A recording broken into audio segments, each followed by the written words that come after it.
If you miss the webinar with Yoke Immigration, ഒന്നും പേടിക്കണ്ട. Webinar recorded webinar ആയിരുന്നു. അത് full ആയിട്ട് ഈ വീഡിയോയിലുണ്ട്. Also, if you need help with IELTS preparation, Yoke Immigration അതും ചെയ്യുന്നുണ്ട്. So, Yoke Immigration contact ചെയ്യാനുള്ള all details ഈ വീഡിയോയുടെ description ഉണ്ട്. It's not a webinar in Malayalam. It is a webinar in English. So, the next 55 minutes info packed about PR do's and don'ts in Canada. All right, the time is 12:05, so let's kick off the session. Welcome to our webinar. We are thrilled to have you here with us today. Our goal through this webinar is to bring more clarity to the PR pathways in Canada. We know there are many resources online, but also a lot of contradictory information. Through our vlogs, we try to bring information, but we are not the experts. So that is why we have invited an immigration law expert to give you a clear overview of the current scenario. And here is how our session will flow. We will start with a brief introduction of Yoke Immigration. Then we will dive into the Q&A session. So the questions for the sessions were collected before the webinar. So if we have time, we'll try to take additional questions. So feel free to add your questions in chat. And thank you. Some of you already shared some of questions. And please remember that situations vary case by case. So it would be helpful if you can keep your questions generic.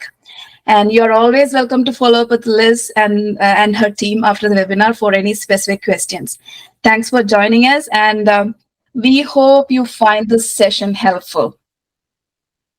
And I'm happy to invite Liz Mathew. Viewers of our channel, the Kakkasserys, may already be familiar with Liz and Saibu. And Liz is a regulated Canadian immigration consultant. She leads Yoke Immigration based out of Etobicoke in Ontario. Thank you for joining in and conducting this informative session. The floor is yours, Liz. Thank you, Lubna, for that introduction. And it's nice to have you all here. And hope we'll be having a good information session and you all are benefited by it. So let's get right into our session. So we are here for the presentation on the PR initiation steps, which are the do's and the don'ts. But before this, let's look at the different pathways in Canadian immigration. So permanent residency. What is permanent residency? Permanent residency, it is a status that allows individuals from various parts of the world, from around the globe, to settle and live in this diverse and welcoming country. And permanent residency is a key step in the immigration process. And granting those who obtain it rights and privileges, second only to Canadian citizens. And Canada is a land of opportunities, and make your decisions wisely when you decide to be a permanent resident in Canada. So let us look at permanent residency in Canada. In Canada, there are different types of permanent residency, and it can be attained through different immigration programs. And one of them is the express entry. And then apart from that is the Provincial nominee program, the PNP route. And the next is the Atlantic Immigration Program, AIP program, the Family Sponsorship Program, and the RNIP program, which is the Rural and Northern Immigration Pilot.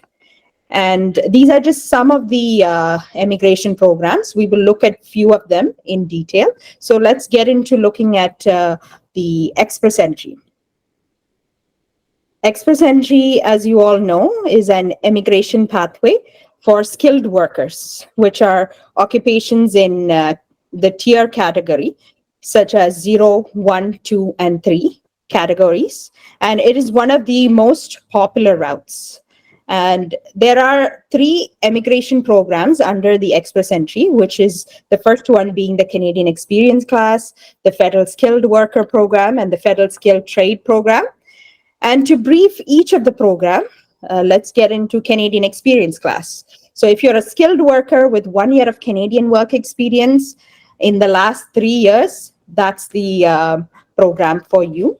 Or else if it's the Federal Skilled Worker Program, if you're a skilled worker with foreign or Canadian work experience, 1 year of Canadian work experience in the last 10 years. That is the program for you. However, you will have to maintain a set of points, 67 out of 100 points, in order for you to be eligible to create a profile in the Express Entry pool. And the Federal Skilled Trades Program is for skilled workers qualified in a trade with a minimum of 2 years of work experience in a skilled trade within the last 5 years of before applying. So if eligible for one of the Express Entry programs, what has to be done next is to submit an Express Entry profile in the pool. And with using this, you get a comprehensive ranking system, the CRS system. And to be invited, you need to have a score above the minimum point score. So the score being invited should match the CRS score that you have. So the Express Entry rounds of invitation do happen through category-based selections as well. It's started mid-2023. So the different categories are French language proficiency category, the healthcare occupations category, science, technology, engineering, and math category occupations, or the trade occupations, transport occupations, agriculture, and agri-food occupations. And these category-based are chosen based on the labor market informations and projections and the provincial and territorial needs. And as you can see, that being proficient in the language French also can be helpful to you, as this will make your PR get more sooner, as there is a particular category just for French language proficiency. So the next PR pathway that we'll look at is the Provincial Nominee Program, the PNPs. The PNPs are for workers who have the skill, education, and work experience to contribute to the economy of a province or territory. And once PR is received, you will live and settle down in that province. And each province has its own immigration programs with different requirements. And in a province, also some streams may target students, some may target skilled workers, some target semi-skilled workers, some business people, and most of the PNP programs require you to have an employer job offer in the province to be eligible for PNP programs in the province. And there is the PNP linked Express Entry process, and there is also the non-Express Entry PNP process. And we will take a look at the Ontario PNP program for now, because as I told you, every province has their own immigration streams. So today's session, we'll be only looking at the Ontario province. And the OINP is the Ontario Immigrant Nominee Program. That is the Ontario's PNP program. And the OINP recognizes and nominates people for permanent residency who have the skills and experience the Ontario's economy needs. And Ontario's PNP linked Express Entry programs is the human capital stream, the skilled trade stream, and the French speaking skills stream, worker stream. And Ontario's non-Express Entry programs are, if you have a job offer in Ontario, the streams for those are the employer job offer international student stream, employer job offer foreign worker stream, employer job offer in-demand stream. Those are the streams with, if you have a job offer in Ontario. And if you have a master's or PhD degree in Ontario from a university in Ontario, the streams available are the master's graduate stream, the PhD graduate stream. And the initial step for the non-Express Entry PNP pathway is submitting an expression of interest. And for the Express Entry linked PNP, is the first step is to register your Express Entry profile in the pool, so the OINP knows that you wish to be invited. So that's the gist of the OINP program. And the next PR pathway we will be looking at is the Rural and Northern Immigration Pilot, RNIP. It was started up as a pilot program and will be a permanent program as of September 2024. And the program was designed to bring immigration to smaller communities by creating permanent residence for skilled workers who want to live and work in one of the participating communities. There are communities that are part of the RNIP, and one of them is the North Bay in Ontario, Sudbury, Ontario, Timmins, Ontario is there, and the Sault Ste. Marie, Ontario, Thunder Bay, Ontario, and then Brandon in Manitoba, then the Altona, Rhineland, Manitoba, Moose Jaw, Saskatchewan, Clareholm, Alberta is there, Vernon, British Columbia, West Kootenay, BC is there. And to be eligible for the RNIP, the requirements are, the overview requirements are you need to have at least 1 year of work experience in the past 3 years. And you are exempt. You are exempt from having a work experience if you have studied in an educational institution in that community within 2 years, with at least a 2-year program you have studied.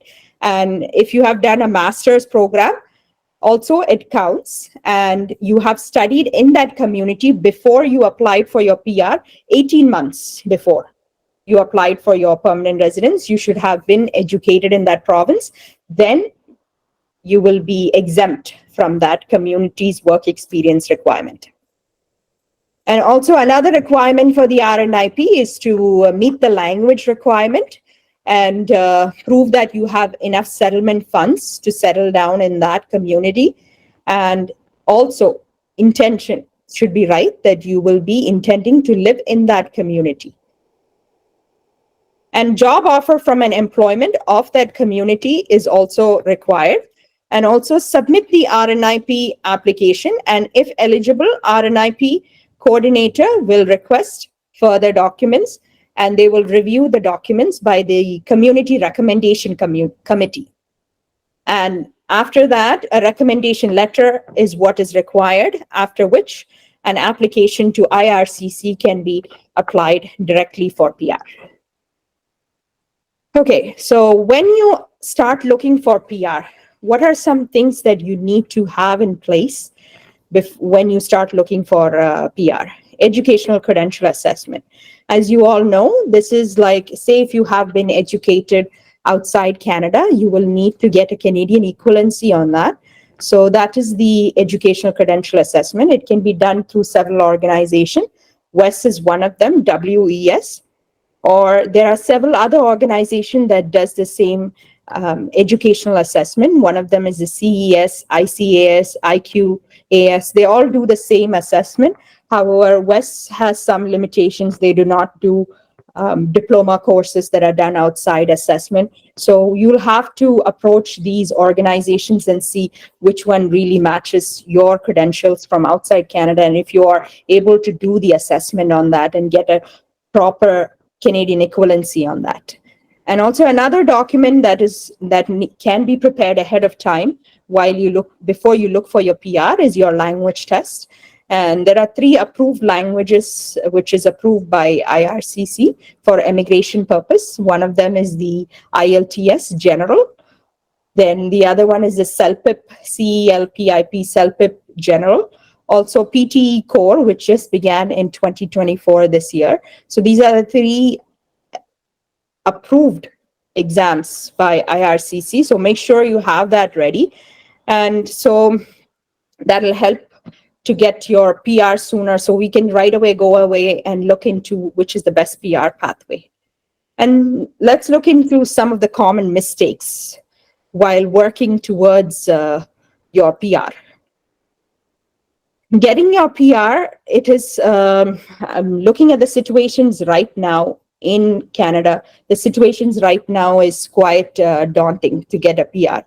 So there are some things that needs to be taken and watched for when we look to apply for your PR, and not to make these mistakes. To plan your PR ahead of time.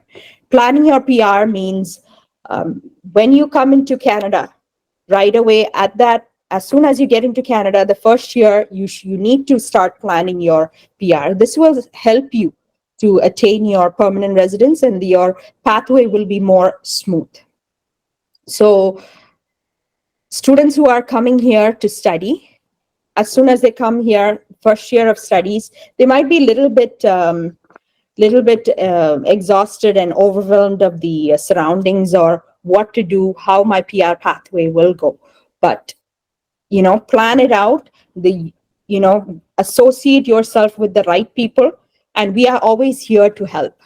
So connect with the right, I'm an immigration consultant and regulated and licensed, so I will be able to help you out with your pathways. So that's what I said, associate with the right people. So you will be in the right track right from the time you are with your studies. And say if you're coming for a 1+1 course or a two-year course, after the first year of course, say if you came into Canada with a project management course, come into Canada and look at what is the current situation in Canada and take courses that are appropriate and that will help you towards your PR. So that's one way that you could plan your PR. So there are certain programs or certain fields that will help you towards getting your PR. And some of the category-based draws that we just discussed, those are the categories that are commonly IRCC has been inviting lately. So those are the programs that if you would be taking some of those programs that will help you towards your PR and focus on your goal right from the beginning. So you won't be cramming yourself in the end, trying to see if I will get my PR or no. The pathway would be more smooth. And also delaying to get your ECA and the language test. Remember, I was talking about the educational credential assessment. So those things is a requirement. If you have done a foreign education outside Canada, if you need that education to be counted, you will need that to be assessed. And also your language test, get that ready. Those has only a 2-year validity. But however, sometimes when you write it the first time, you don't get your intended score. And so you'll have to improve it again. So prepare yourself ahead of time and do not delay on that, as language is a requirement. No matter which province you move to or whichever program you go into, language is a requirement. And also another mistake that is commonly found is filling the express entry incorrectly. And this leads to ineligibility of your points, or your profile is ineligible. So that's a very common mistake where your education, in sometimes Canadian education, doesn't count. So that's what I was trying to tell you. And also the work experience needs to be inputted in correctly to get your correct points. So associate us, contact us, so we'll be able to help you out with the next steps. So that's something that you need to take into account.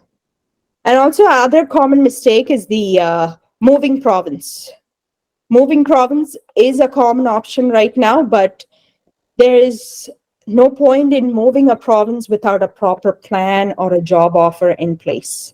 So as we discussed in the PNP program, the Provincial Nominee program that we just talked about right now, job offer is one of the requirements in most of the pathways. Why so? Because the provinces looks at it in such a way that if an individual has a job offer in that province and they're applying for permanent residence, the tendency or the chances of that person staying in that province is quite high, because the province is giving you that PR so because they have a shortage or a requirement for that particular occupation in that province.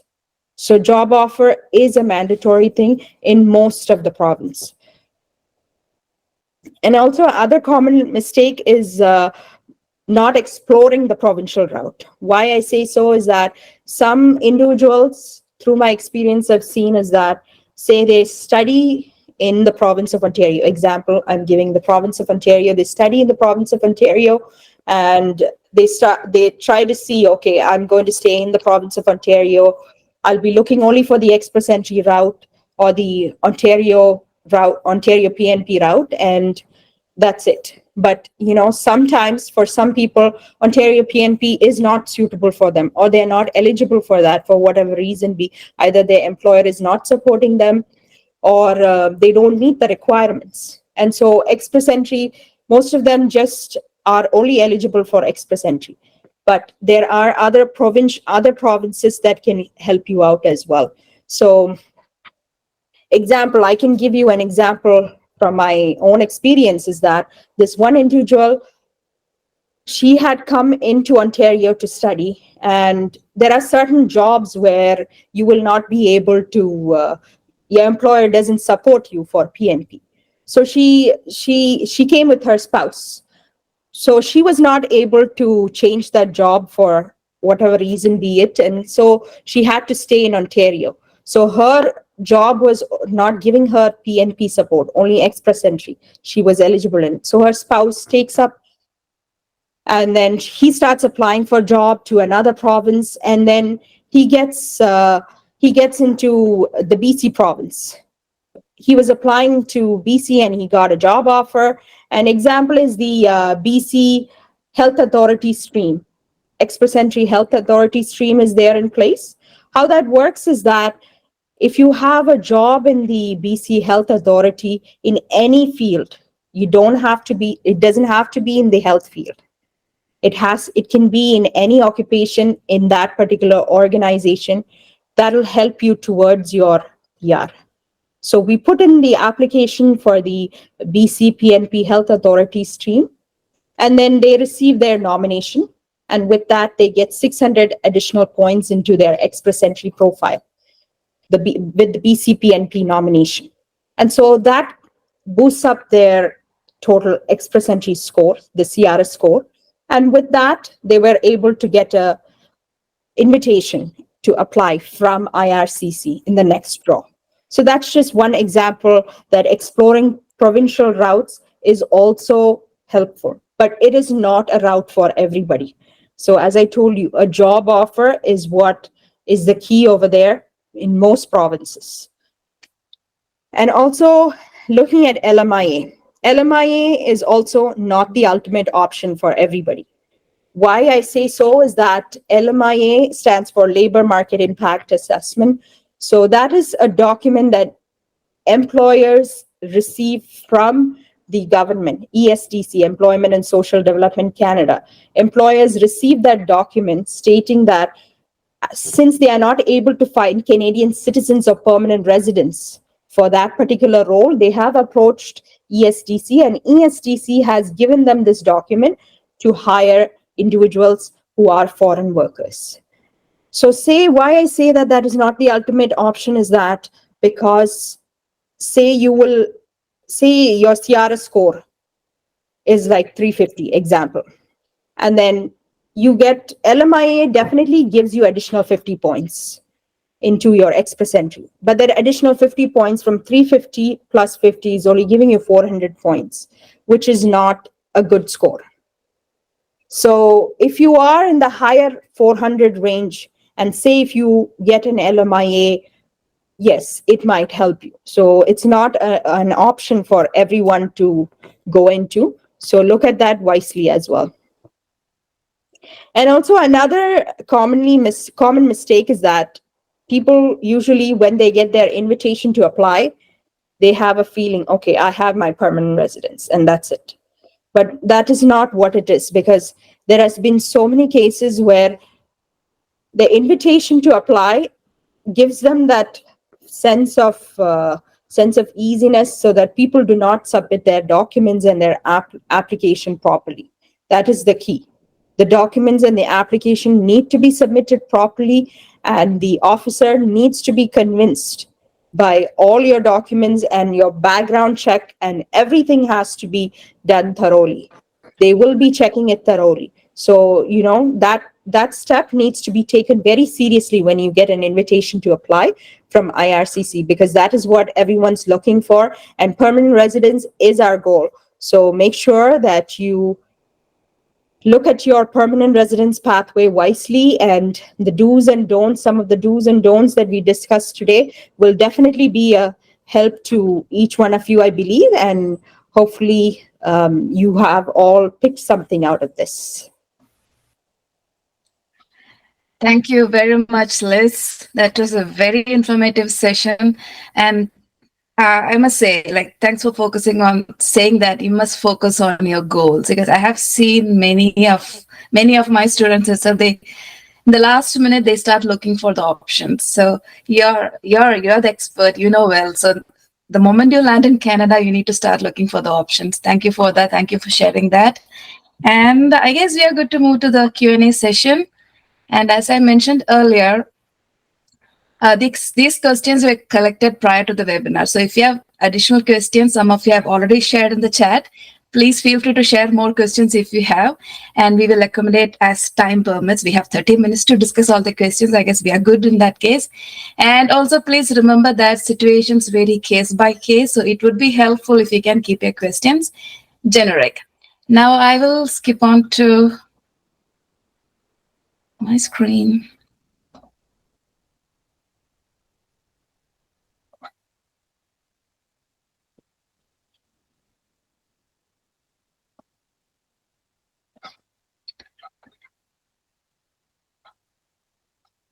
All right, Liz, the first question I have for you is about the RNIP program. You briefly mentioned about it, and this person is asking about the Rural Pilot Immigration Program in Susan Mary. Okay, yeah. This particular program, as we discussed in brief about the RNIP program, Rural and Northern Immigration Pilot Program, every participating community has their own criteria, eligibility criteria. We did discuss about what is the overview and the breakdown of the RNIP program. So basically how this works is that you need to first of all put in the your application to RNIP with your job offer, employer's job offer, and then once you have that job offer in place, we need to get that community recommendation from RNIP. Once we get from that particular community, once you get your recommendation letter, that is a sign for you to go ahead and apply to IRCC for the PR program. So that is a brief overview of the program in Sault Ste. Marie as well. Thank you, Liz. And sorry, I'll go to the next question. Right. This is a very popular question. So what is the chance of getting PR after 1 year of completion of studies? Okay, yeah, this is a very sought after question, and I get this a lot as well. After 1 year of studies in Canada, definitely you get a 1 year of postgraduate work permit. So it all depends on, as of now, as of the current situation, Canadian immigration situation, 1 year of Canadian studies, it all depends on the field of study that you are in or the field of work experience that you have in. It matters a lot.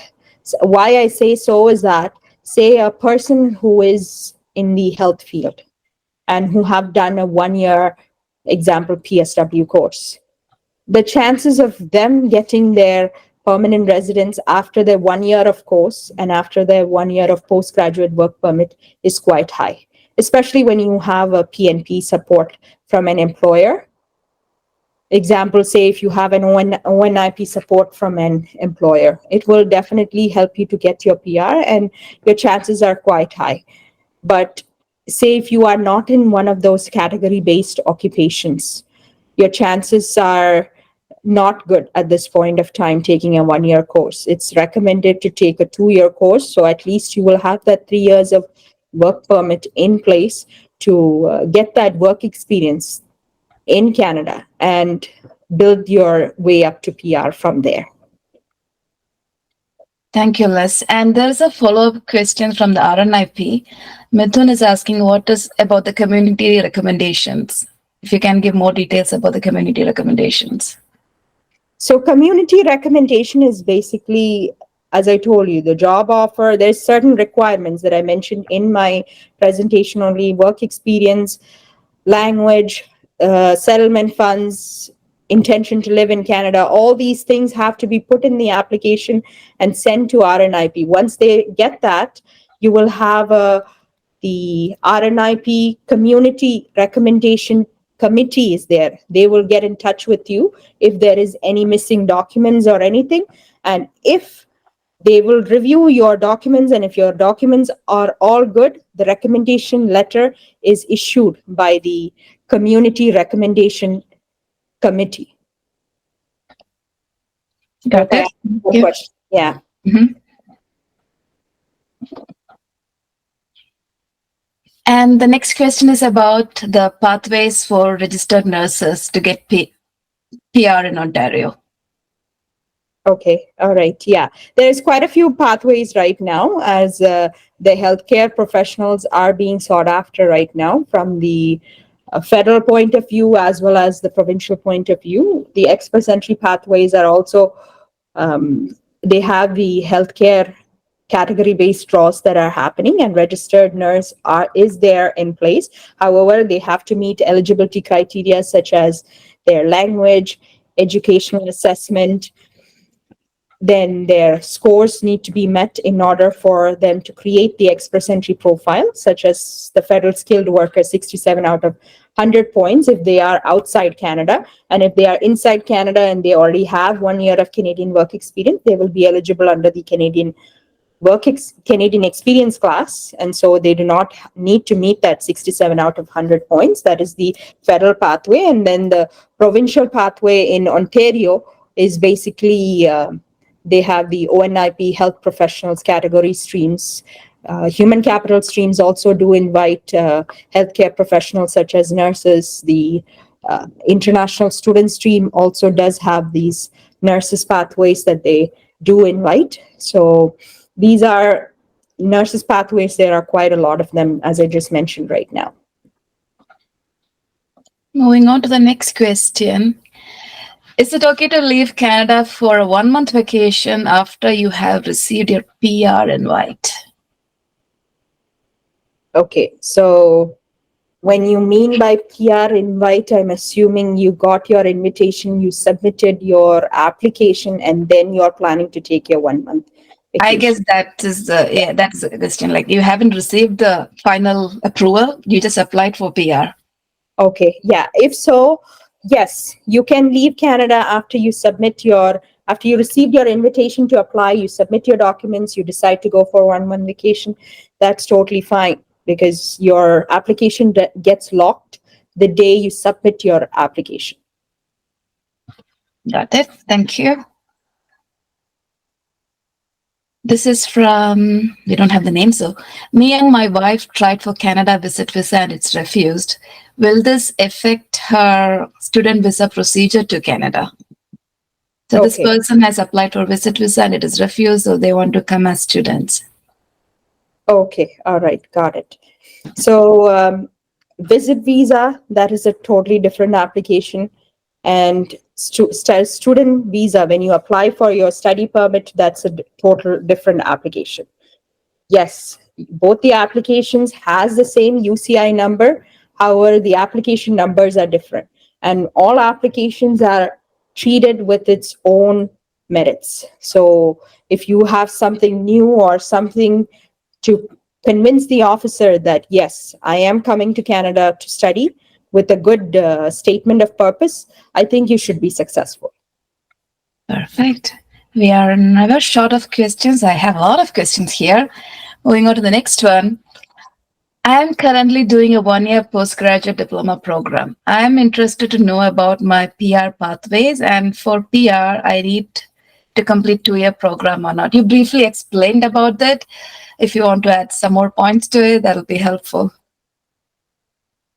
I'm interested. I'm just trying to understand what the question is. I'm interested. This person wants to know about the PR pathways, which I guess you mentioned in your introduction already, and whether 2 year programs. For 2 year programs and for 1 year programs, what are the PR pathways? I believe that's what the individual is asking.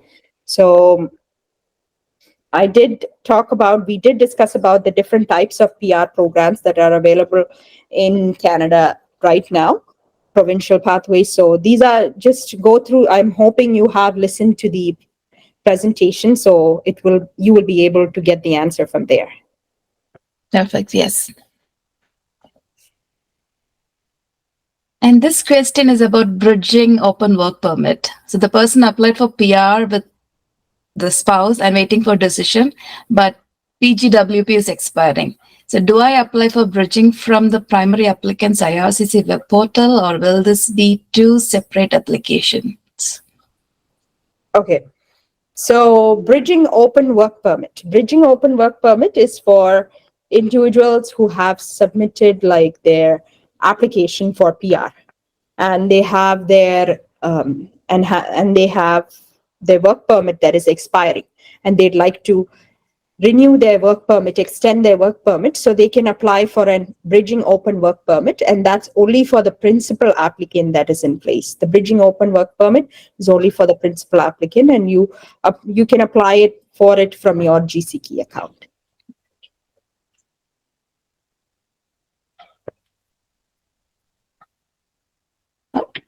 I guess I will go to the questions in the chat. These are the questions we received before the webinar, and in the chat we have some questions.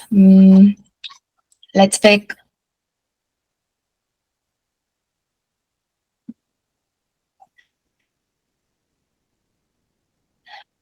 Zainab has asked, can I create an Express Entry profile now, even though I have not completed 1560 hours for CEC? I have Canadian education and working to complete those hours for CEC. Yes. So I'm assuming this person has no foreign work experience. So if you don't have any foreign work experience, you will not be able to put in your Express Entry profile. You will have to wait until you complete your 1 year of Canadian work experience. If you do have some foreign work experience, you will be able to apply for Express Entry profile if you have that 67 out of 100 points based on your education age, work experience, the factorial scores. If you do meet 67 out of 100 points out of that, yes, you can create your profile now, or else you'll have to wait for your 1 year of Canadian work experience. Perfect.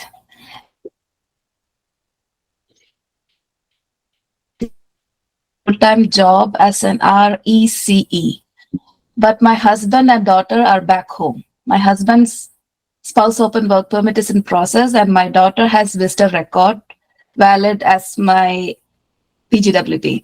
So if I'm applying for PR, do I apply as solo first? Then once I get my PR, hopefully that's when I can bring my family.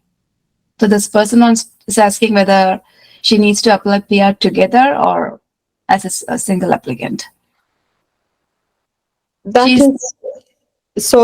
I'm guessing what I understand from the question is that the principal applicant is in Canada and the spouse and the child is abroad. So they just want to know if they can apply for permanent residence together or separately. So yes, the question I understood is, and so the principal applicant can apply for permanent residence together, or they can apply for it single as a principal applicant. It's totally up to you. It's dependent on, say, if you got your scores based on just your scores, the principal applicant scores, then it might affect your points.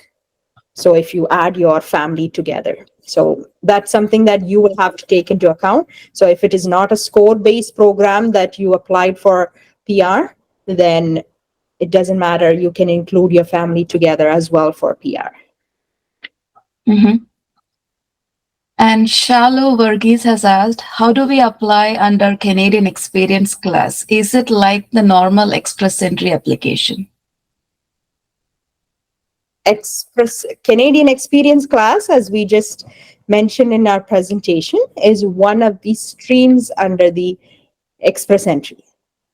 So one of the criteria for that, as we discussed in the presentation, is 1 year of Canadian work experience is one of the criteria. So I think you have got it confused between Canadian experience class and Express Entry. They are two different programs, but they are Canadian experience class is a program under Express Entry. Got it. Yes.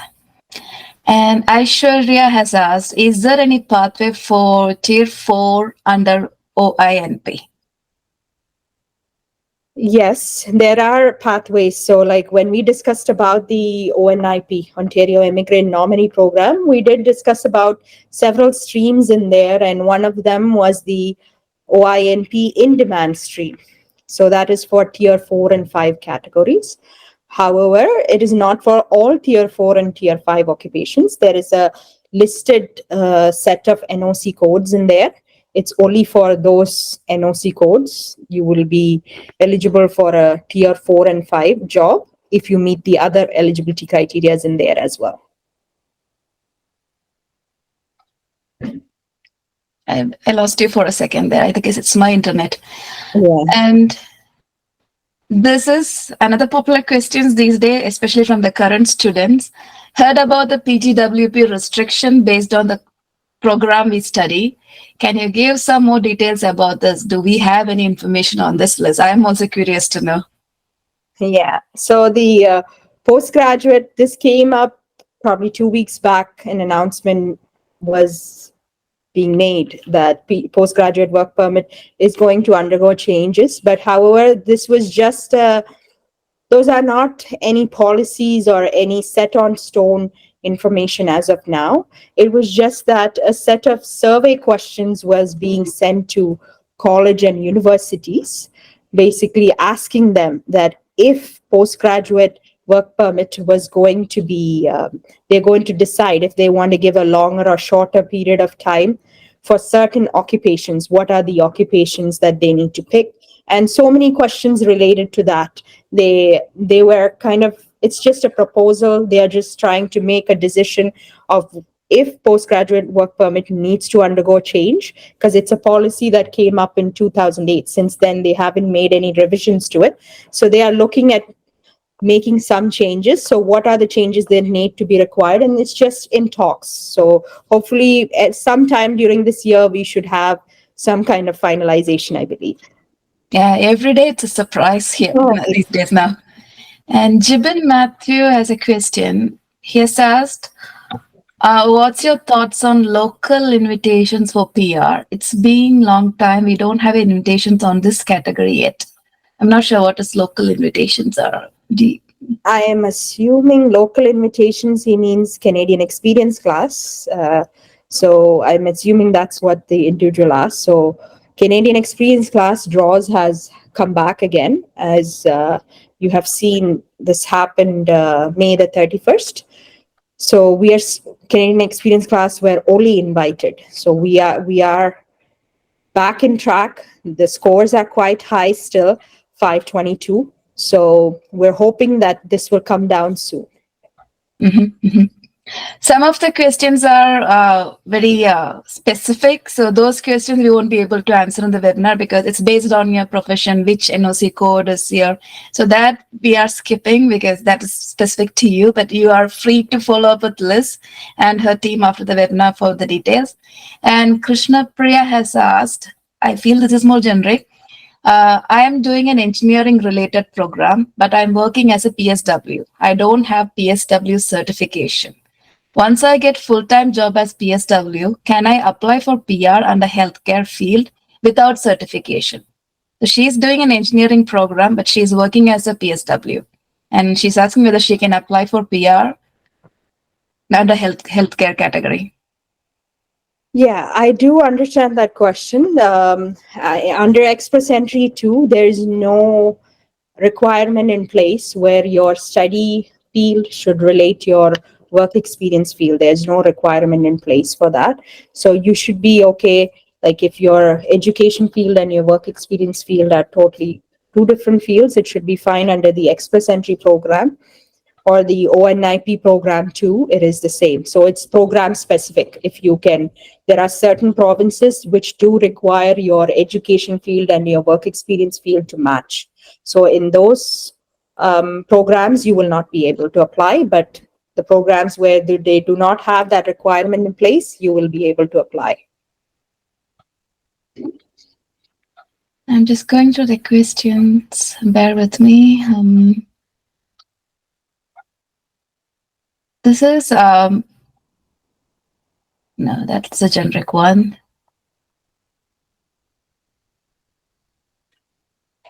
So most of the questions are about when they can create an express entry profile, but Liz has already answered it. So if you have completed 1 year Canadian experience, or if you have foreign work experience, you can apply for express entry or CEC. Then otherwise you need to wait.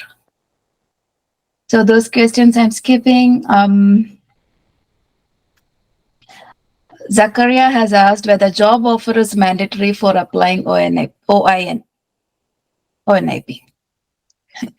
OANP. Yes, I got confused there. Yes. Job offer requirement, yes, for some of the ONIP streams. Say, I did discuss that in the presentation as well. There are some job offer ONIP streams, and there are ONIP streams where job offer is not a requirement, like the human capital stream, where it is linked. It's an express entry linked PNP program. So if you have an express entry profile created, you do not require a job offer in place because it's automatically linked, and Province of Ontario has access to your express entry profile.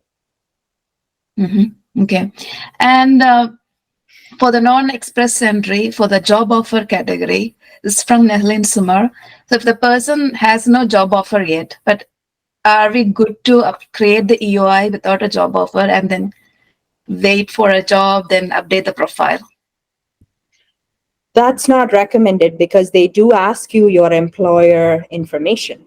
So in order for you to create your expression of interest, you are required to submit your employer details. All right. I guess, Zainab, that's the same question you have asked as well, whether we can create an EOI without job offer. So that's answered now. Okay. Shankar has asked, how do we get recruited by designated employers under AIPP program? Do we need to directly contact them or through immigration website? Once we get job, do we get work permit as well? The AIP program, they have a list of designated employers. They have it on their website.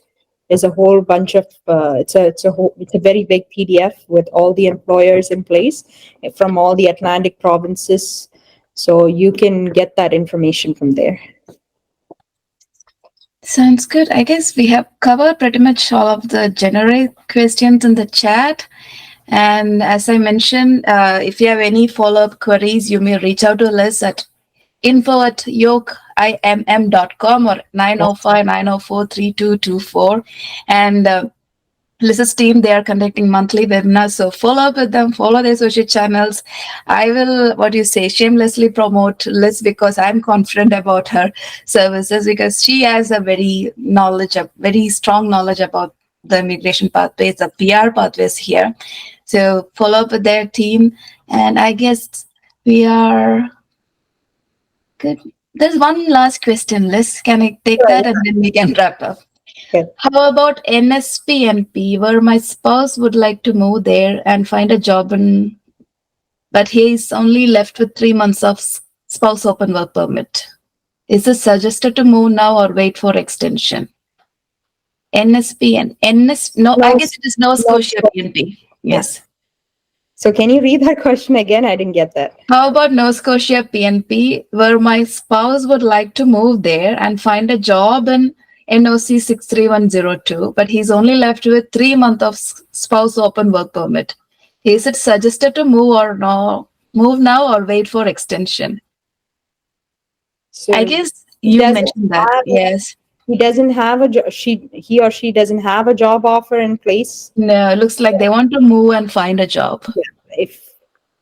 3 months is quite a short time, to be honest.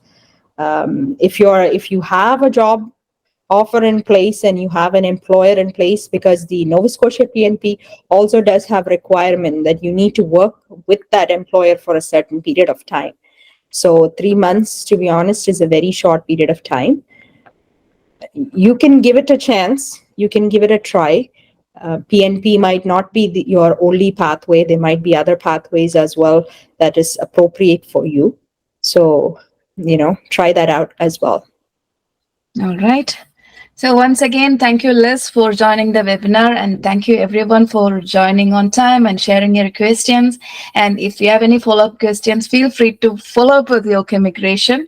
And thank you once again. Thank you. We'll be in touch. It was a pleasure having you all, and keep in touch, and nice seeing you all. Thank you.